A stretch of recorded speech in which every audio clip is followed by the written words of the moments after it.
Alright, I got the silver dollars out here because what's more patriotic than Second Amendment, right? Anyway,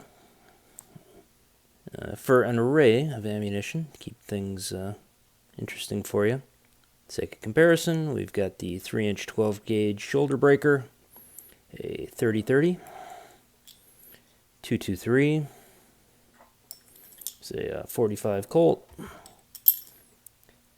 45 ACP, 9mm, and the 22 long rifle. Jeez, grow up, pussy. And then that leaves us with the 380 ACP and this tiny little guy. Well, I think it's safe to make an assumption that if you're looking at this video, you probably fall into one of two categories. You're either my immediate family, and it's nice for you guys to watch. And the alternative is that you're in the market for a concealed carry pistol, and you want to know if this thing is everything that it's cracked up to be. So, as I often do, we'll compare it to the celery of pistols, the Glock 17, and that's pretty tiny by comparison. And also the Glock 26,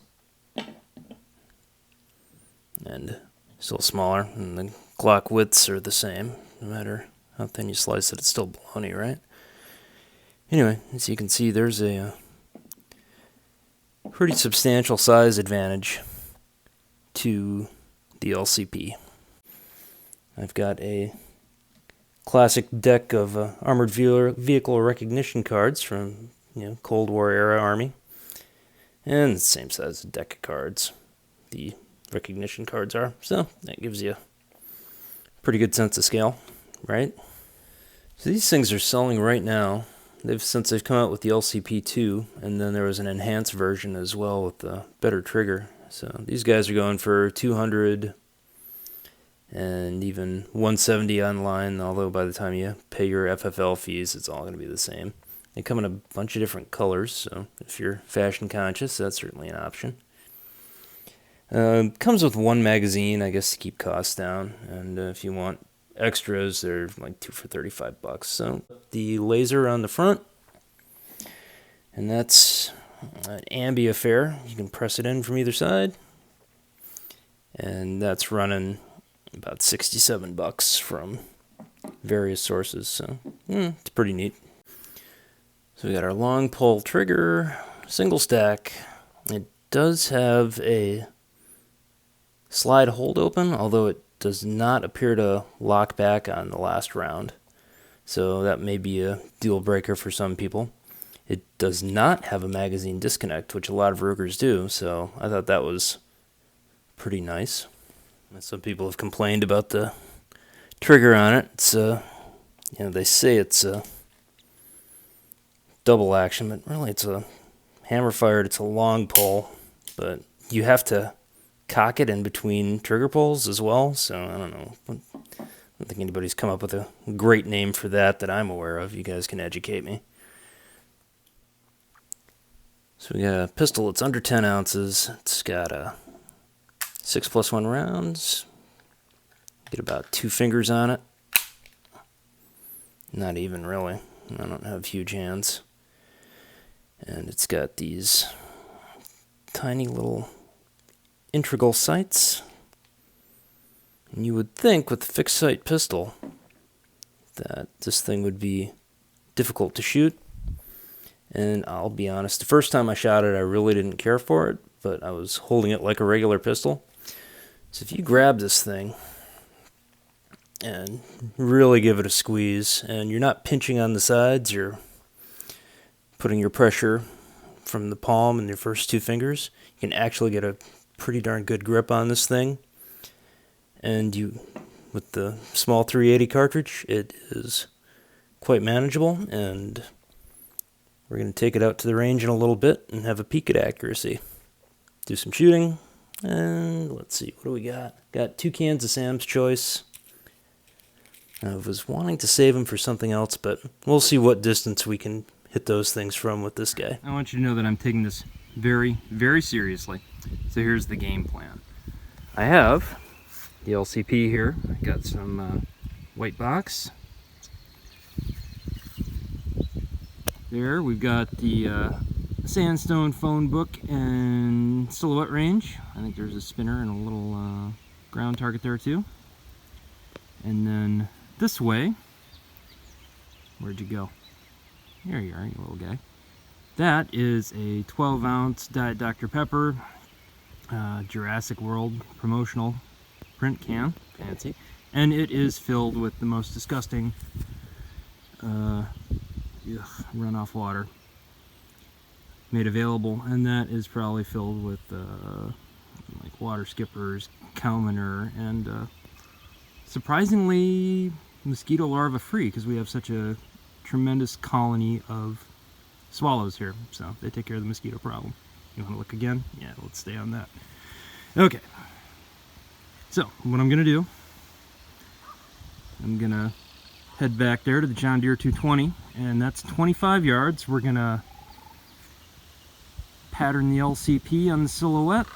I'll spray a red soda can size target on there, and with luck I'm going to be able to plug a full, what do we got here? 2 Sam's Choices, 2 apples, and then I've got another Jurassic World promotional Diet Dr. Pepper in there if I get parched. So, good plan, go team, break.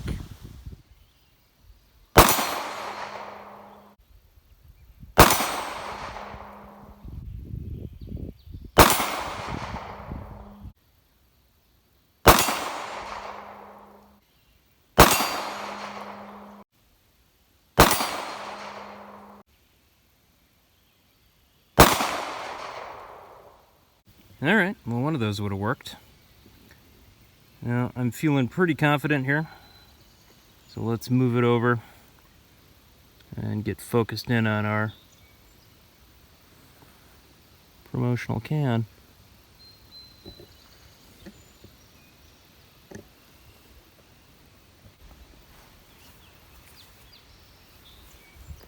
Alright, well, the risk here is at 10 yards with hollow points that I'll just run it through or knock it over by hitting the dirt underneath it. Here we go. Stand by.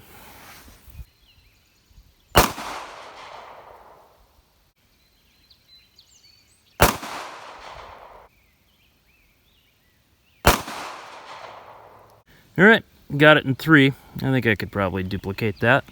Seemed to be pretty consistent. Let's go back downrange.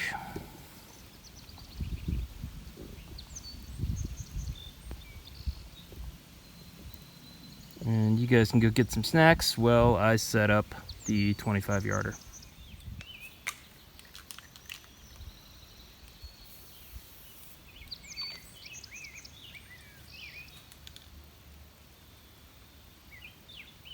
Now, while failure is a result, it's not a very interesting video, so rather than have you suffer through 20 shots of me missing, let's do another pattern video, shall we? Let's really get to the bottom of this.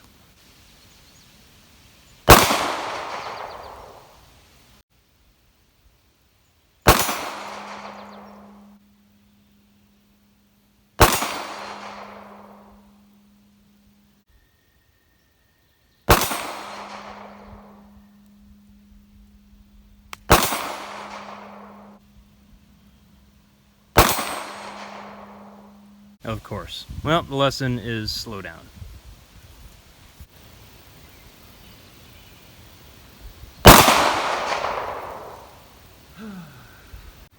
Well, I missed 18 and then I got it in 1. So, that's a pretty poor average, but looked good for you guys, right? So, yeah, that was the first shot, right? That puts us somewhere slightly under 15 yards. And based on my performance earlier, I think these apples should pose no major threat.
There you go, the LCP.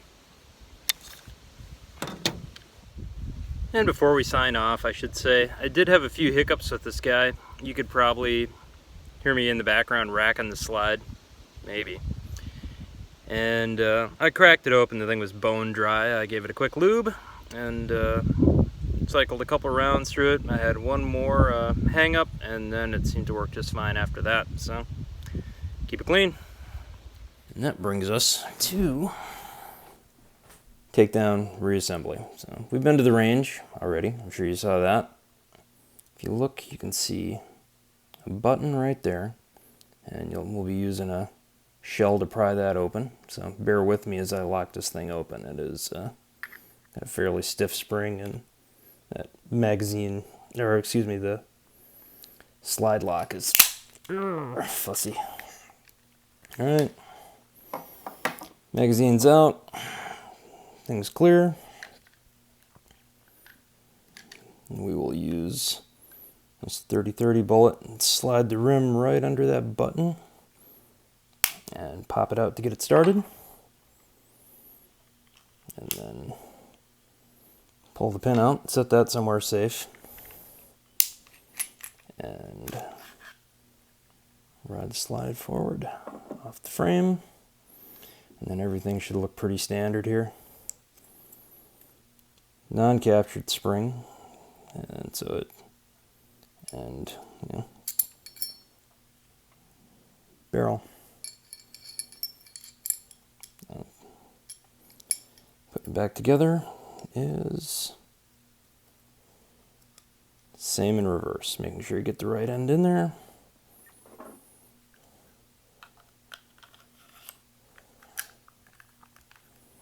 Slide on the frame. Lock it back, and found out before in my dry run, barrel has to be forward. And just take that pin, pop it back into the hole. Struggle a little bit, I guess. There we go. We're in place, and functions check. Success.